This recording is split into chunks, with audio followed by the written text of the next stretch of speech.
حضور نے اپنے خلق کے ذریعے لوگوں کے دلوں میں پیار ڈالا ہے، اپنے اخلاق سے لوگ مسلمان کیے ہیں، آپ کے اخلاق نے لوگوں کو کھینچا ہے۔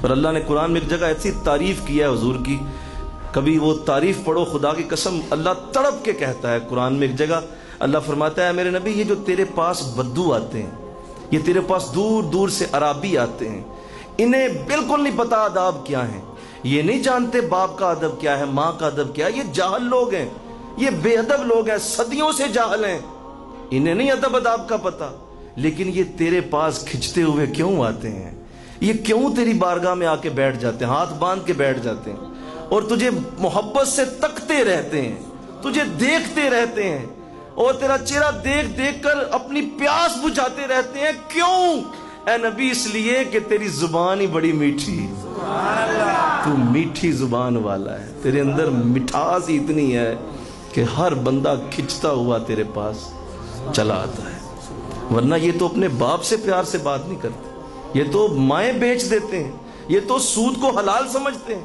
یہ تو شراب پیتے ہیں، یہ تیرے پاس اس لیے آ جاتے ہیں کہ تیری زبان بہت میٹھی ہے۔ مل کے کہو سبحان اللہ۔ تو یہ میں کتنا کو اس کو کھولتا چلا جاؤں، حضور کی زندگی کو میں کتنا کھولوں، آقا کا ہر وصف یہ ماہر نفسیات کے طور پہ اگر اٹھایا جائے تو حد ہے۔ آپ نے محبت کی انتہا کر دی ہے۔ بلکہ ایک بار ایسا ہوتا ہے کہ حضور مسجد نبوی میں بیٹھے ہیں اور مصلی پہ صدیق اکبر ساتھ بیٹھے ہوئے ہیں۔ اب یہ ذرا انداز دیکھیے گا آقا کا، ساتھ بیٹھے ہیں حضرت ابوبکر، تو اسی عالم میں حضرت علی رضی اللہ تعالیٰ عنہ دروازے سے اندر آئے۔ حضرت علی اندر آتے ہیں، حضرت ابوبکر دیکھ لیتے ہیں، اور مصلی نبوت ہو، حضور بیٹھے ہوں اور ساتھ ابوبکر بیٹھے ہوں تو کیسا حسین منظر ہے، بولو کتنا حسین منظر ہے کہ مصلی نبوت پہ دو لوگ بیٹھے ہیں، ایک سائیڈ پہ حضور بیٹھے ہیں، ایک سائیڈ پہ ابوبکر بیٹھے ہیں۔ حضرت ابوبکر نے دیکھا حضرت علی کو کھڑے ہوئے، ہاتھ پکڑا محبت سے اور اپنی جگہ پہ بٹھا دیا اور خود سامنے بیٹھ گئے، حضور کے ساتھ مصلی پہ بٹھایا، آقا کا مصلی چھوڑ دیا حضرت علی کے لیے، ان کو ادھر بٹھایا دیا اور خود سامنے بیٹھ گئے۔ حضور نے اب دونوں کو دیکھا اور یہ عمل ملاحظہ کیا۔ میں نے ابھی کہا کہ حضور ماہر نفسیات ہیں، آپ اندر کی بات کو سمجھ جا کر بے حد برکت اور محبت دے دیتے ہیں۔ تو آپ نے دیکھو کس طرح پھر اس کو بیلنس کیا۔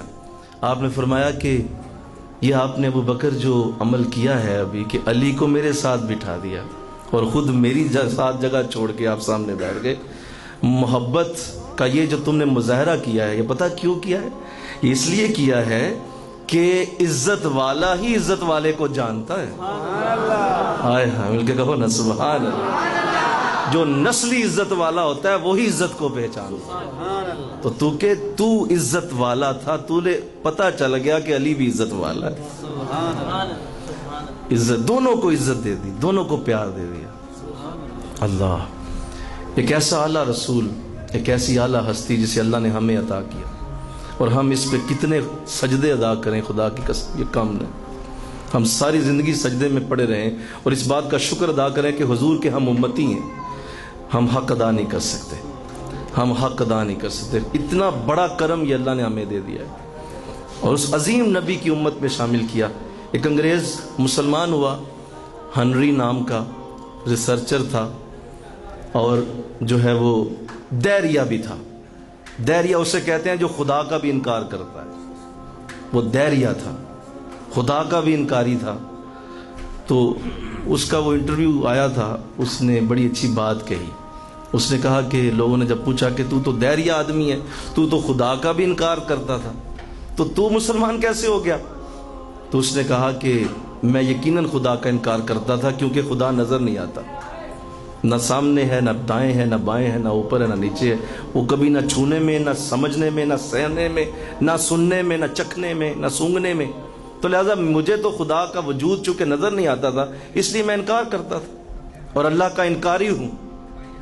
لیکن ایک جملہ ہے جو مسلمانوں کا کوئی شخص ہے، نام ہے اس کا ڈاکٹر محمد اقبال، علامہ اقبال، اس کا ایک جملہ میں نے پڑھا ہے، بس وہ جملہ پڑھنے کے بعد میں مسلمان ہو گیا۔ کہا جی وہ کیا جملہ ہے؟